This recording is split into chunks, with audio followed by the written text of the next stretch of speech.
ప్రజా యుద్ధ నౌక, జన జాగృతి, ప్రజా చైతన్య పాటలు, అటువంటి పాటలు ప్రపంచానికి ఇచ్చి ఆయన గుర్తుగా ఎల్ల ఎన్నో ఉద్యమ భావజాలాన్ని ప్రజల్లో నింపిండు. అటువంటిది ఎల్ల మన గెస్ట్గా వచ్చిన విమల గద్దరన్న భార్య వచ్చింది. అమ్మ నమస్కారం. ఇలా మా అర్జున్ సార్ తీసిన మంచి సినిమా సీతా పయనం, అందులో ఒక పాట రిలీఫ్ ఉన్నది. అందుకే పెద్ద మనిషి గద్దరన్న పేరుని యాడ్ చేసుకోవాలి. మీకు చిన్న సన్మానం చేయాలని హీరోయిన్ అర్జున్ సర్జా వాళ్ళ కూతురు, ఆమె హీరోయిన్గా నటించింది. ఇప్పుడు మీకు చిన్న సన్మానం అమ్మ.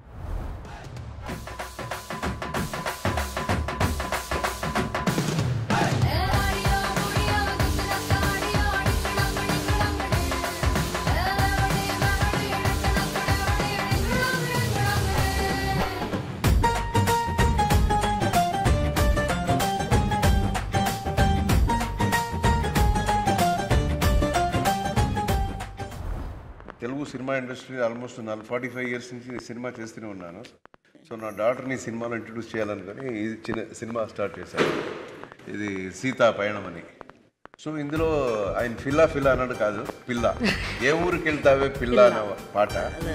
సో ఇది బేసిక్గా ఒక ఫోక్ ఒక స్టైల్లో ఉంది. సో ఇలాంటి ఒక స్టైల్ అంటే ఫస్ట్ జ్ఞాపకం వచ్చేది బాస్ గద్దర్ గారు. సో ఆయన ఉండింటే ఆయన ఎలాగైనా చేతులు కలపెట్టుకుని తీసుకొచ్చేసి ఉండేవాడిని. సో అట్లీస్ట్ మిమ్మల్ని మీరు ఈరోజు రావటం మాకు చాలా చాలా ఆనందంగా ఉంది. On behalf of our team చాలా సంతోషం. ఆయన అలాంటి ఒక పెద్ద great philosopher, great singer and revolutionary leader. So అలాంటి ఒక ఫ్యామిలీ ఈరోజు రావటం అనేది చాలా సంతోషం. అక్క ఎన్నెలో అని పాట నీ పేరే పెడుతుండే నాకు. గద్దర్ గారు ప్రకృతి ప్రేమికుడు, సమాజ ప్రేమికుడు. విప్లవంతో పాటు సమాజం నుంచి పుట్టుకొచ్చాడు. సమాజ నిర్మాణంలో భాగమే విప్లవం అన్నాడు. సో ఆయన పొలంలో ఉన్నాడు, కూలి పని చేశారు, పొలం పని చేశారు. ప్రకృతి ప్రేమికుడు కాబట్టి ఆయన సూర్యుడు, చంద్రుడు, వెన్నెల అని మాకు పేరు పెట్టారు. ఇప్పుడు సార్ ఎంతో ప్రేమతోని మన అందరినీ జానపద కళాకారులు అంటే, జానపదం అంటే ఏంది ఒక ఆశ్చర్యపోయేటట్టు మన పాట రిలీఫ్ చేయాలంటే అని మనల్ని పిలిచిండు. So we felt very happy అన్న ఇన్వైట్ చేయడము, అమ్మ కూడా అని మేము రావడము. ఎందుకంటే జానపదం అనేది దానికి ఒక లాంగ్వేజ్ అవసరం లేదు, ఒక కులం అవసరం లేదు, ఒక మతం అవసరం లేదు. యూ జస్ట్ గెట్ కనెక్టెడ్, అందరు కలిసి ఆ సమాజ నిర్మాణంలో భాగమవుతారు. కాబట్టి జానపదం అనగానే తప్పకుండా వస్తామని అని నేను అమ్మ రావడం జరిగింది. నేషనల్ యాస్కెన్ అంటే మీరే తెలుసు, యాస్కెన్ అంటే మీరే, అది ఫిస్క్ అయిపోయినాం మేము. ఫిస్క్ అర్జున్ సార్ ఉన్నాడు అంటే అవతలోడు ఆగం పట్టిస్తాడు అంతే. మళ్ళా సెంటిమెంట్లో చూద్దామా, ఇంకా మిమ్మల్ని మించిన వాళ్ళు లేరు అన్నారు. ఎవరికి రాని ఆలోచన. ఇప్పుడు వీళ్ళని పిలిపియాలని ఎవరు అనుకోలే. ఒక పాట ఏదో చిన్నగా వచ్చి కట్టుకొచ్చిస్తే అయిపోయేదానికి. అంటే నా ప్రకారం టాలెంట్ అనేది సినిమాలో ఉండేది ఓన్లీ ఒక 10% అంతే. బయట ఉండేది రియల్ టాలెంట్ బయటే ఉంది. ఇక్కడ ఉండేది 5 to 10% అంతే. రియల్ టాలెంట్ అంతా బయటే ఉంది, సినిమా బయటే ఉంది. సో చూడండి, వాళ్ళంతా కనకవ్వ గారు వాళ్ళు పని వాళ్ళు ఏదో చేసుకుంటుంటారు. లైఫ్లో ఏం చేస్తారు, అదే ఈరోజు కూడా కాయగూరలు అవి ఇవన్నీ అమ్ముకుంటా అంతే కదమ్మా.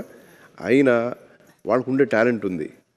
సో అలాంటిదంతా మనకి పిలిపించి మాట్లాడి వాళ్ళ ఇది ఎక్స్పీరియన్స్ మనం తీసుకుంటే బాగుంటుంది, జనానికి తెలుస్తుంది మీడియా ద్వారా అనే ఒక ఉద్దేశంతోనే అందరినీ పిలిపించాము ఈరోజు. అయితే ఇప్పుడు మీడియం బాగా పెరిగిపోయింది కదా సార్. ఇంట్లో గ్రామం అంటారు, ఏదో బుక్ అదో బుక్, వాట్సాప్ స్టేటస్లు అన్నీ చూసి అరే ఏదన్నా మెరువంగానే తోలుకొస్తారు. వాట్సాప్ అంటే అదే వాట్సాప్. నువ్వు చెప్పేది వాట్సాప్. నిరంజన్ అన్న గంగా అంటే చూసినావా, ఇప్పుడు 10th హౌస్లో సామాన్లు చదిగేస్తుంది మొత్తం ఫంక్షన్ అంతా చెవులకే ఉన్నది చూడు. ₹1 వచ్చిందంటే చెడగొట్టి ఒక మాసం చేయించుకోవాలి. చాలా బ్యూటిఫుల్ గా ఉన్నారు. ఏడ జాగ లేకుండా మొత్తం కొనుక్కున్నది వేసుకున్నది. బంగారం మీద అంత ఆఫిచ్చేందుకే నీకు? మేము దక్కితే మీరు తీసుకుంటారని కొంతమంది సంపి కూడా తీసుకుంటారు తెలుసుగా. తీసుకోండి. బోనాలు అనగానే యాదకొస్తుంది ఫస్ట్ తొలి బోనం అంటే గోల్కొండకు ఆ మందిలో దొబ్బుకుంటా దొబ్బుకుంటూ బోనం కింద పడదాన్ని చూస్తాం మనం. ఆమెను కింద వాడేస్తారు ఎవరన్నా అనిపిస్తుంది మనకు చూసేటోళ్ళకు. అవునా అమ్మ? బోనాలు ఎత్తుకోగానే అందేసుకున్నట్టు అవుతుందా నీకు? అట్లేం ఉండదు, కానీ బోనం అమ్మవారి దాని మీద ఉంటాం కాబట్టి ఆ అమ్మవారే తీసుకుపోతుంది. అంత జనం ఉన్నా ఇప్పటి వరకు అట్లా పోతున్నామంటే అమ్మ దయ. ఇప్పుడు బోనాల సీజన్, లస్కర్ బోనాల దాకా ఆడ ఈడ జరుగుతూనే ఉంటాయి. అవును, ఆఖరిది లస్కర్ బోనం. లష్కర్ పట్నం బోనం, హైదరాబాద్ బోనాలు లాస్ట్కి, హైదరాబాద్ బోనాలు. లష్కర్ బోనాలు ఇప్పుడు వచ్చేవి, లాస్ట్కి హైదరాబాద్ బోనాలు, పట్నం బోనాలు. అవును, చాలా బాగుంది. ముందుగా మీ టీం అందరికీ నా హృదయపూర్వక శుభాకాంక్షలు. బికాస్ ఈరోజు నిజంగా ఎందుకు ఆ థాట్ వచ్చిందో, తెలంగాణ కానీ ఇప్పుడు తను ఆంధ్ర ఫ్లేవర్ ఉంటుంది, ఇక్కడ వీళ్ళు తెలంగాణ ఫ్లేవర్. అండ్ ముఖ్యంగా వీటన్నిటికీ ఒక లెజెండరీ మన గద్దరన్న గారి వైఫ్ని కానీ వాళ్ళ పిల్లల్ని వాళ్ళ ఫ్యామిలీని అంటే ఒక ఆర్డర్ చేస్తూ వాళ్ళని రిప్రజెంట్ చేస్తూ అన్నని స్మరిస్తూ ఈ జానపదానికి ఒక లీడ్ ఇచ్చి పిలిపించడం నిజంగా మీ ఆలోచనకి hats off. Thank you so much. నాకు ఇక్కడ రావడం కూడా చాలా సంతోషంగా ఉంది. అండ్ నా heartly wishes to your movie. ఈ సీతా పయనం అనే మాట కూడా ఏదో మీనింగ్ ఉంటుంది అందులో. ఇప్పుడు మాకైతే తెలియదు ఇప్పుడు, కానీ దాంట్లో కూడా ఖచ్చితంగా ఏదో ఉంటుంది. ఎందుకంటే సీతా పయనం మన చరిత్రలో చూస్తే సీత పయనం అయ్యి ఎన్నెన్ని జరిగాయో తెలుసు. సో ఈ సీత పయనంలో ఏం జరుగుతాయో చూడాలని ఉంది. So eagerly waiting for your movie and good to all see year. అందరికీ కూడా పేరు పేరుని నమస్తే. అట్లనే శ్యామలక్కను అర్జున్ సార్ సినిమాలు చూసినా? చూసిన, చాలా సినిమాలు చూసిన. పాటలు, డైలాగులు, ఫైటింగ్లు, డైలాగులు అన్నేమో, కానీ నాకు ఆ సినిమాలో మంచునాథ సినిమాలో ఓహో గరళ కంట నీ మాటంటే ఒళ్ళుమంట, అసలు ఎప్పుడైనా ఒక మంచి ఇదిలో మండేస్ అట్లాంటి సాంగ్స్ ఎప్పుడు అవి రోల్ అవుతూనే ఉంటాయి, మా ఇంట్లో కూడా ప్లే చేస్తూనే ఉంటాను. అది ఆ సాంగ్ అంటే శివుడిని తిడుతూ ఆయన చేసిన ఇది నాకు చాలా ఇష్టం అండి. అండ్ మీరు మళ్ళీ అంటే సినిమాల మధ్యలో కొంచెం గ్యాప్ తీసుకున్నారు, అది ఎందుకో తెలియదు, కానీ ఐ విష్ మీ పాపను కూడా తెస్తున్నారు కాబట్టి తనకు కూడా మంచి బ్రైట్ ఫ్యూచర్ ఉండాలని కోరుకుంటున్నా. అట్లనే ఐషు నువ్వు చెప్పమ్మా, డాడీ సినిమాలల్లో జానపదం అంటే ఇవాళ రిలీఫ్ అయిన పాట జానపదం కదా, ఓకే, డాడీ పాటలల్లో ఏ జానపదం అంటే ఇష్టం? నాకు ఒకే ఒక్కడు ఫిలింలో ఏం చెప్తారు తెలుగులో, that is a folk song. No, ఉట్టి మీద కూడు, అది చాలా ఇష్టం. ఉట్టి మీద కూడు నాకు తమిళ్లో తెలుసు ఆ పాట. పాడమ్మ ఒక లైన్. అయ్యో నేను అంటే సార్ కూడా పల్టీ కదా, నువ్వు కూడా డబ్లింగ్ ఇంకా పాటలు అవన్నీ వస్తాయేమో అనుకుంటున్నాను. పాట అప్పకు అడగండి, నాన్నగారు చాలా బాగా పాడతారు. ఇప్పుడు యాస్కెనింగ్ సూపర్ చేసినావు అమ్మ, నేను చూసినా కదా. అట్లనే ఇప్పుడు పాటలు రిమిక్రీ ఏదన్నా ఒకటి ఉంటుంది కదా. మిమిక్రీ పాటలు తెలీదు, డాన్స్ చేస్తాను, నాకు డాన్స్ అంటే చాలా ఇష్టం. అండ్ యాక్టింగ్ నాకు ప్యాషన్. సో మిమిక్రీ మీరు చేస్తారు బాగా. నేను అట్లే నిరంజన్ నిన్ను కూడా మస్తు తిప్పలు పెట్టినట్టు కదా. నేను చాలా ప్రిపేర్డ్గా వచ్చానండి, ఎందుకంటే నేను చిన్నప్పటి నుంచి నేను ఒక డాన్సర్. సో అది ఇంకే చాలా ఈజీ అయిపోతుంది. సృష్టి గారు కొరియోగ్రఫీ చేస్తారు కదా, తను చూడేసి నేను కూడా ఏదో ఒక చేశాను. పాట చూస్తే అయితే అది ఇప్పుడు ఇంత అల్కగా మాతోనైతే కాదు, మరి సృష్టి ఎట్లా సృష్టి ఇచ్చిందో ఏమో తెలియదు. ఇప్పుడు తెలుగులా మనుషులతో మాట్లాడుతుంటే తెలుగు ముద్దుగా అనిపిస్తున్నదా? తాతగారు చింతామణి ఊరు, సో పుట్టిన ఊరు. సో అక్కడి నుంచి తెలుగు ఒక టచ్ ఉంది మనకి. ఒక చిన్న లైన్, హుక్కు లైన్. వద్దు, నేను డాన్సర్, నేను డాన్స్ చేస్తాను. అయితే పాట పాడేవాళ్ళు ఇక్కడ కూర్చున్నారు, అన్ని ఇక్కడే ఉన్నారు. అందుకే వాళ్ళ ముందు వాడాలంటే కొంచెం అట్లా ఇబ్బంది అవుతున్నా నాకు అర్థమైపోయింది. ఇక అక్కడ మైకు ఫ్రీ అనొచ్చు, మా చెల్లెల్ని మధుప్రియ కంటే కూడా మైకు ఫ్రీ అనొచ్చు. మైకు అందరూ మైకు మింగుతారు, ఈమె సౌండ్ బాస్కే మింగింది మధుప్రియ. ఇంకా గద్దరన్నకు మీకున్న అనుబంధం అయితే ఇప్పటికీ ఆ భుజం మీద తువ్వాల, ఓ భుజం మీద గొంగడు, ఓ భుజం మీద నువ్వు ఉన్నావు చూడు, అది ఎప్పటికీ అంటే కొన్ని కోట్ల రూపాయలు ఇచ్చిన ఫిస్కేర్ ఎవరికి దొరకదు. అంటే యాద్ చేసుకుంటే ఏ పాట పాడుకుంటావు గద్దరన్న యాద్ చేసుకుంటావు? బేసిక్గా నేను చాలా అదృష్టంగా ఫీల్ అవుతా. నా జనరేషన్ సింగర్స్లో ఎవరికి దొరికిన అదృష్టం నాకు వచ్చింది. నన్ను ఎత్తుకొని పెంచినట్టే గదర్ తాత. ఫస్ట్ టైం నన్ను అర్జున్ సార్ అంటే అనూప్ సార్ కాల్ చేసి ఇట్లా ఒక మూవీలో పాట పాడాలి అని చెప్పి ఫోన్ కట్ చేశారు. దెన్ వెంటనే కాన్ఫరెన్స్లో అర్జున్ సార్ ఉన్నారు అని చెప్పారు. నేను అర్జున్ సార్కి చాలా పెద్ద ఫ్యాన్, మా డాడీకి చాలా ఇష్టము, నేను అట్లా ఫ్యాన్ అవ్వడం జరిగింది. సో ఫస్ట్ మాట్లాడంగానే పాట పాడాలి అని చెప్పిన తర్వాత ఓకే సార్ పాడతాను అన్న తర్వాత ఒక ఫేవర్ కావాలి నీ దగ్గర నుంచి అన్నారు. సరే ఏంటి అంటే ఇలా మనము సాంగ్ రిలీజ్ చేద్దాం అనుకుంటున్నాము, ఇలా గద్దర్ గారి ఫ్యామిలీ కావాలి అది ఇది అని చెప్పి మాట్లాడారు నాతో. నేను వండర్ అయ్యా. బేసిక్గా గద్దర్ తాత ఈ జోన్ అంతా అంటే తెలంగాణ మట్టి సింగర్స్ కానివ్వండి, ఆంధ్ర నుంచి ఉన్న మట్టి సింగర్స్ని చాలా తక్కువ రేర్ కేసెస్లో అడుగుతుంటారు చాలామంది. బట్ సార్ నాకు ఫస్ట్ కాల్లోనే అడిగింది ఏంటంటే ఇట్లా జెన్యూన్గా జానపదాలు పాడేవాళ్ళు కావాలి, జెన్యూన్గా తెలంగాణ కల్చర్ కానివ్వండి, ఆంధ్ర కల్చర్ని ఇలా పట్టుకొని తిరిగే వాళ్ళు కావాలి అని చెప్పారు.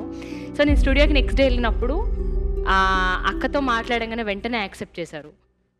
చాలా సంతోషం అనిపించింది. Thank you so much sir. అంటే ఇలాంటి వాళ్ళని గుర్తుపెట్టుకొని ఈ ప్లాట్ఫామ్ మీద కూర్చోపెట్టి ఈరోజు మాట్లాడిస్తున్నందుకు చాలామంది ఉన్నారు సార్ అనుకుంటే ఇంకెవరినైనా పిలవచ్చు, బట్ ఈరోజు ఇలా పిలిచి ఇంతమందిని కూర్చోబెట్టి ఇలా వీళ్ళని సత్కరించుకొని ఇలా కూర్చోబెట్టడం అనేది అర్జున్ సార్కి మాత్రమే దక్కుతుంది credit. Thank you so much for that. And folk song అనగా జానపదం అనగానే లిటరల్గా నేను గద్దర్ తాతను చూసి నేర్చుకున్న పాటలన్నీ కూడా. ఆయన వాళ్ళ ఇంట్లో ఒక బిడ్డగా ఉన్నందుకు నిజంగా నేను అదృష్టంగా ఫీల్ అవుతూ ఈరోజు ఈ పాటకి అక్క రావడం, అమ్మ రావడం, వీళ్ళందరూ రావడం నిజంగా చాలా సంతోషంగా ఉంది. ఈ పాటని నాతో పాడించినందుకు అనూప్ సార్కి, అర్జున్ సార్కి థ్యాంక్ యూ సో మచ్. ఇప్పుడు అనూప్ అన్న కొంచెం జర ఇబ్బంది పెడతాడు, ఒకటే పాట 100 సార్లు పాడిపిస్తాడు. లేదు, అనూప్ సార్ చాలా కూల్. బేసిక్గా నేను ఇది రెండో పాట అనూప్ సార్కి. అంటే నువ్వు వాడేటప్పుడు లేకున్నాడే? లేదు, ఉంటారు. నేను ఒక పారి పోతే అయితే రుబ్బేసిండు అన్న, అందుకే అనూప్ రుబ్బెన్ అన్న పెట్టింది. రుబ్బి పిండి రుబ్బినట్టు అట్లా వీళ్ళిద్దరినే పెట్టాలని ఎందుకు అనిపించింది? మన రాగుల్ భాయ్ ఉన్నాడు, రాగుల్ భాయ్ ఉతికేసప్పుడు నెలకోటి నీకు హీట్ పడుతుంటుంది, హీట్ అయితేనే ఉంటుంది. మరి రుబ్బెన్ అన్న అడగంగానే ఎట్లా అనిపించింది నీకు? మా సార్ ఎప్పుడు రుబ్బన్నారు, పాపం పిలిచి ఒక కంఫర్ట్ ఇచ్చి నన్ను సాంగ్స్ పాడించడం జరుగుతుంది. And Anoop sir is the first composer who gave me hit. నన్ను ప్లేబ్యాక్ సింగర్గా ఇంట్రడ్యూస్ చేసింది అనూప్ సార్ వాస్తవం. అండ్ అప్పటి నుంచి ఇప్పటి వరకు కూడా హిట్ పాటలు ఇస్తూ పెంచుతూ ఉన్నాను. So I'm very thankful to him. జోష్ ఫిలింకి రాహుల్ యాక్చువల్లీ ట్రాక్ పాడడానికి వచ్చాడు ఫస్ట్ స్టూడియోకి. దెన్ రాహుల్ ఫస్ట్ సాంగ్ కదా. అవును. అంటే రాహుల్ సింపుల్ గా అంటే ఇలా రాహుల్ కాదు, ఆస్కార్ అయిపోయాడు. నాకు ఫోక్ సాంగ్ అనగానే రాహులే వస్తాడు మైండ్లోకి. ఏమంటారు సార్? ఈ పాటలో 2 ఆస్కర్లు ఉన్నాయి. 2 ఒకటి రాసింది చంద్రబోస్ అన్న, 2 ఆస్కార్లు ఉన్నాయి. అవును, రాసింది చంద్రబోస్ గారు, పాడింది రాహుల్. సార్ పిలిచారు నాకు ఆఫీస్కి, అనూపి సార్ ఒక చంద్రబోస్ గారు ఒక లిరిక్ రాశారు చూడంటే, అప్పుడు చూడంగానే నాకు ఎంత నేటివిటీ, ఎంత విలేజ్ ఫ్లేవర్ చాలా బాగా అనిపించింది. దెన్ అప్పుడే దెన్ అండ్ దేర్ ట్యూన్ చేయడం జరిగింది సాంగ్. ఇవాళ బోస్ గారు లేరు, వీఆర్ మిస్సింగ్ హిమ్. యాక్చువల్లీ ఆయన యూఎస్లో ఉన్నారు. అదే ఒక పాట నీకు ఉతికేసప్పుడు నాకు ఇందాక అమ్మ పాడినట్టు రాని రానమ్మ చాలా ఫేవరెట్ సాంగ్ అది నాకు. అట్లనే పక్క పంటే బేబమ్ ఉన్నది, మట్టి మనిషిని అంటే అని ఎన్నో మట్టిలకి వెళ్ళి వచ్చి ఎప్పుడు ఎంత అది ఏమంటారు గ్రాటిట్యూడ్ అది చెప్పనీకే ఎస్పీబీ సార్ దగ్గరికి కూడా పోయింది, బాలసుబ్రహ్మణ్యం సార్ దగ్గర పోయింది. ఏడ్చేది ఒక్కటే తక్కువ, నేను చూసిన చాలా అంట అని దండం పెట్టుకొని ఏడ్చింది. ఇవాళ నిజంగా మిమ్మల్ని చూసి అట్లనే ఫెయిల్ అయింది. అర్జున్ సార్ గారు సినిమా అదే లాంచ్ పాట పాప గారు నటించారు. వారి పాట లాంచ్కి మిమ్మల్ని ఆహ్వానిస్తున్నారమ్మా అన్నారు. కానీ అర్జున్ గారు అంటే నేను సినిమా యాక్టర్ అర్జున్ గారు అనుకుంటలేదండి.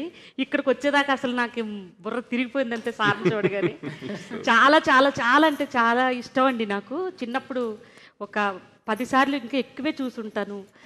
మా పల్లెలో గోపాలుడు సినిమా తమరి సినిమా అండి, అంత ఇష్టమైన సినిమా నాకు అది. అలాగే అందులో పాట కూడా రాణి రాణమ్మ అనే పాట వందల సార్లు పాడుంటానండి. ఒక అక్షరం కూడా చదువుకోలేదండి, బడికే పోలేదు నేను. వినడం నేర్చుకోవడమేనండి. పొలం పని చేసుకునేదాన్ని చిన్నప్పటి నుంచి. పొలం పని చేసుకుంటూ బతుకుతూ ఆ గట్లమ్మట కూర్చుని పాడుకునే పాటలేనండి ఇవన్నీ. భగవంతుడి దయ వల్ల మీలాంటి వారందరూ గుర్తించి తమరు అదృష్టం కలిగేలాగా ఇక్కడికి నేను అసలు తమరు నిజంగా బాబు గారి పాటలు కూడా వినేదాన్ని, గద్దర్ గారి పాటలు కూడా విని ఎంతో ఆనందించేవాళ్ళం అండి. ఇప్పుడు వస్తే ఇంకా ఈ సెల్లల్లో గట్టా అంటే అప్పట్లో తెలిసేది కాదండి. నేను బయటకు వచ్చిన తర్వాత వారి పాటలు కూడా విని నేను చాలా సంతోషించేదాన్ని అండి. ఈ ఇండస్ట్రీ వచ్చిన తర్వాతనే ఈ పాటలు సార్ కూడా నేను ఒకసారి కలిసామండి సార్తో, ప్రూపన్స్ గారితో కూడా కలిసాం. చక్కగా పాటలు కూడా నాకు ఇవ్వాలని కోరుకుంటున్నానండి. ఇంకేం మాట్లాడాలో. అట్లనే మధుప్రియ అయినా రాహులైనా ఇంకా పాఠకాలు చాలా మంది ఉన్నారు పాడేటోళ్ళు. కానీ అర్జున్ సార్ ఇప్పుడు కొంచెం ఒకరొకరిని తీసుకొచ్చి పరిచయం చేద్దామంటాను. అంటే నా భాషలో మీ భాషలోనేమో ఏమంటారు సార్? ఇంట్రడ్యూస్ అది చేద్దామంటాను. ఇప్పుడు వాళ్ళ బిడ్డే వచ్చింది. ఇప్పుడు కొత్తగానే అనిపిస్తున్నది. కానీ నేను చూసినాక దగ్గరుండి యాస్కెనింగ్లా ఏ సీన్ కాని సీను అట్లా అబ్బా ముందు ఎన్ని సినిమాలు చేసింది అన్నట్టే చేసింది. అంటే ఒక తపస్సు లెక్కనే చేసిందమ్మా. ఆమెకి ఇంట్రెస్ట్ ఉన్నది చేసింది. నెత్తురు కదా, నెత్తురు పోగొట్టుకోరు కదా. సార్ ఏమన్నాడు, ఒక మాట అన్నాడు, సరేనమ్మా నువ్వు చేస్తా అంటున్నావు కదా, అద్భుతంగా చేస్తాను. ఇది కలనా నిజమవుతుందా? నిజంగా నడుస్తుంటది. అది సినిమా చూస్తే తెలుస్తుంది. పాట చూసినాం కదా మొత్తం ఇప్పుడే చెప్తే మళ్ళీ ఒక్కొక్కటి. అందుకే నువ్వు ఇక్కడ రావాలన్న. అర్జున్ సార్ దగ్గర ఉంటే బుగులైతుంది నీకు. దూరం కూర్చుంటే చెప్పగలుగుతావు. అది ఒక 4 ముక్కలు వింటావా పాడితే? పాడిపియాలి కదా. ఏ ఊరుకెళ్తావే పిల్ల నువ్వు, ఏ ఊరుకెళ్తావే పిల్ల, ఏ ఊరుకెళ్తావే పిల్ల నువ్వు, ఏ ఊరుకెళ్తావే పిల్ల. కాకినాడకెళ్ళకే కాకులెత్తుకెళ్తాయే, గుంటూరుకెళ్ళకే గుంటలోన పడతావే, పిరుగులాడకెళ్ళకే పిడుగు మీద పడుతుంది, గాజువాకకెళ్ళకే గాజు గుచ్చుకుంటాదే. అరే కావలికెళ్ళకే పిల్ల, ఓ కావలికెళ్ళకే పిల్ల, నీకు కావాల్సింది ఉండదే పిల్ల. మా ఊరు రావే పిల్ల, నువ్వు మా ఊరు రావే పిల్ల, మా ఊరు రావే పిల్ల, నువ్వు మా ఊరు రావే పిల్ల. మీ ఊరుకొస్తే పిల్లగా మరి నాకేమి ఇస్తావు పిల్లగా, మీ ఊరుకొస్తే పిల్లగా మరి నాకేమి ఇస్తావు పిల్లగా.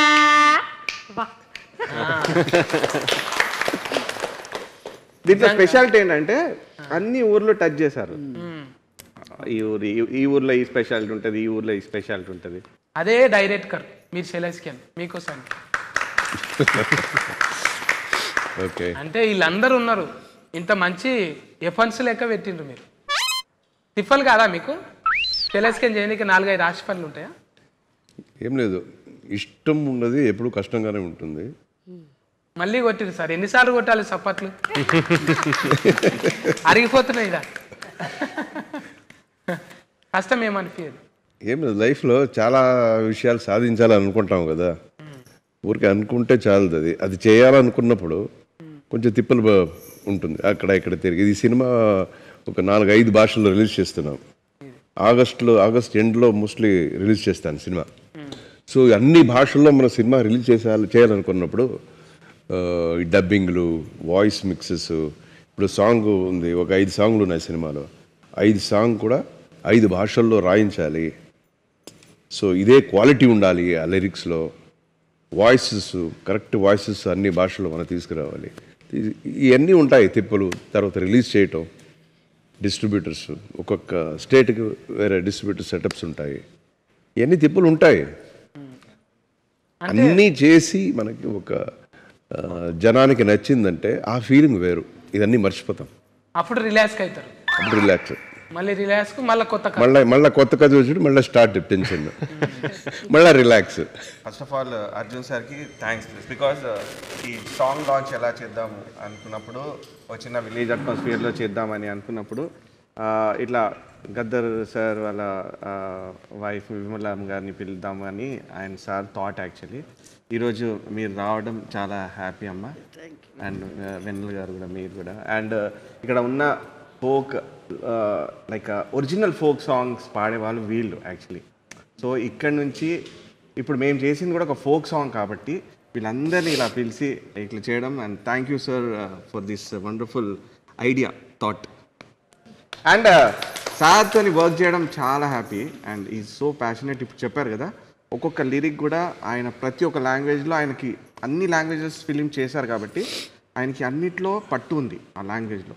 So every lyric, every word, every line ఆయన చూసుకొని ఆయన థింక్ చేసి సెలెక్ట్ చేసి ఆయన ఓకే చేసిన తర్వాతనే పాడించాం. అయితే అట్లా నీ పాటకు ఆడిపించింది కూడా వర్మ ఉన్నదిగా ఇక్కడ. వర్మనే సెలెస్కేన్ ఎందుకు చేసుకురు సార్? ఈ అమ్మాయి గురించి చాలా విన్నాను. చాలా బాగా చేస్తుంది, కోరియోగ్రఫీ బాగా చేస్తుంది అని పెద్ద పెద్ద ప్రొడక్షన్ కంపెనీస్ నుంచి, ఈవెన్ ఇది పుష్ప సినిమా డైరెక్టోరియల్ టీమ్ వాళ్ళు బాగా అప్రిషియేట్ చేశారు అమ్మాయిని. చాలా బాగా చేస్తుంది, మీరు పెట్టుకోండి అమ్మాయిని. తర్వాత రీల్స్ అంతా వస్తుంది కదా, చూస్తుంటావు కదా రీల్స్లో, చాలా డాన్స్ చేస్తుంది అమ్మాయి కూడా. సో చూసి మనకి ఈ అమ్మాయి అయితే బాగుంటుంది పాటకి అని చెప్పి పెట్టుకున్నాం వర్మని. మంచిగా చెప్పించిన చూసిన మీడియాలో ఇట్లా ఇంతమందిని టీంను ఒక్కతానికి చేసి ఒక స్పెషల్గా ఫల్టీగా వీళ్ళందరినీ సెలెక్షన్ చేసి ఒక మంచి సీతాపయనం అని మంచి సినిమా, కుటుంబం మొత్తం కూర్చొని కలిసి చూసే సినిమా. ఇంత కూడా మురికి ముచ్చట్లేవు, ఏం లేవు, అంతే కదా సార్? అంతే కదా. అందులో ఏం లేవు, ఎఫర్ట్ లేకనే ఆయన బ్రాండ్కి తగ్గట్టే మంచిగా తీసిన. అందుకే చుట్టాలను చిన్న బిడ్డల నుంచి వయసు అయిన వాళ్ళ వరకు చూడొచ్చు. ఒక ఫుల్ పాజిటివిటీ ఉండే సినిమా ఇది. కొంచెం కూడా ఈ డబుల్ మీనింగ్లు ఇలాంటి అస్సలు ఉండవు సినిమాలో. It's very very positive film. అందుకోసానికి మన చుట్టాలను, పెద్ద మనుషులను పిలిచేటప్పుడే ఆలోచన చేసి ఈ పాటకు మంచి సినిమాకు వీళ్ళు అయితేనే బాగుంటుందని పిలిచిరమ్మా. సీతాపయనం పేరోలేనే సినిమా కూడా ముద్దుగా ఉంటుంది. మీ చేతులతోని ఆ పాటను లాంచ్ చేయాలమ్మ. ఏ ఊరు వెళ్తావే పిల్ల సార్, లాంచ్ చేద్దామా సార్? చేద్దామా అమ్మగారు, లాంచ్ చేయాలి. మా ఊరు రావే పిల్ల, నువ్వు మా ఊరు రావే పిల్ల, ఏ ఊరు వెళ్తావే పిల్ల, నువ్వు ఏ ఊరు వెళ్తావే పిల్ల. Thank you. మీ ఆశీర్వాదం బాగుందా? సక్సెస్ కావాలనేసి నా కోరిక. ఓకేమ్మా, బాగుంది పాట. థ్యాంక్స్ మా, thank you so much. Thank you వచ్చినందుకు అందరికీ చాలా థ్యాంక్స్. కాదన్నట్టు ఈ జానపదాల ముచ్చట ఇప్పుడు ఆగస్టులో రాబోయే ఈ సినిమాకు అందరి ఆశీర్వాదం కావాలి. ఇడున్న పెద్దోళ్ళు అందరిది, చూసేటోళ్ళు అందరిది ఆశీర్వాదం కావాలి. టాకీస్లకు ఆగస్టులో వస్తున్నది, ఓకేనా? మీరు కూడా పాటలు విని మంచిగా రింగ్ టోన్లు, రీల్స్ అన్నీ చేసుకోండి ఇక.